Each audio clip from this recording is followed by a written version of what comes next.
अहमदपुर भरिसां मंगणेजा primary school 1 साल खां बंदि हुअण करे 100 खां वधीक शागिर्दनि जी तालीम रोली वई। शागिर्दनि पारां वालिदनि समेत एहतिजाजी मुज़ाहिरो करे धरणो हुयो। गवर्नमेंट बॉयज़ प्राइमरी स्कूल मंगणेजा गुज़िरियल 1 साल खां उस्ताद मुक़ररु न थियण करे बंदि पियल आहे, जंहिं करे 100 खां वधीक शागिर्दनि जी तालीम रोली वई आहे। स्कूल जे शागिर्दनि शर्जील मंगणेजे ऐं कमरदीन मंगणे जे अॻुवाणी में बंदि पियल स्कूल अॻियां एहतिजाजी मुज़ाहिरो करे धरणो हुयो। इन मौक़े ते सहाफ़ियुनि आॾो दाहींदे हुननि चयो त 1 साल अॻु स्कूल में मुक़ररु उस्ताद खे बदिली कयो वियो आहे, जॾहिं त टीओ गंबट खे बार बार लिखत में शिकायतूं कयूं आहिनि, पर हू कूड़ा दिलासा ॾेई रहियो आहे। हुननि मुतालबो कयो त स्कूल में उस्ताद मुक़ररु करे शागिर्दनि जी तालीम तबाह थियण खां बचाई वञे। ऐं असांजे हिन स्कूल में मंगणेजनि जा ॿार कुड़ियनि जा ॿार उहे पढ़ण ईंदा आहिनि।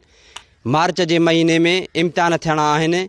असां वस वारनि खे इहा ई गुज़ारिश था कयूं त उस्ताद ॾिनो वञे त असांजे इन्हनि शागिर्दनि जो मुस्तक़बिल जो इम्तिहान पोइ हिते न हलियो वञे। ॻोठ तमामु रुडी आहे स्कूल, मास्तर असांखे कोन्हे को, महिरबानी करे असां ते मास्तर मिली वञे। 100 खां मथे ॿार आहिनि जेके असांजा दरपदर रुलिया था वञनि पिया।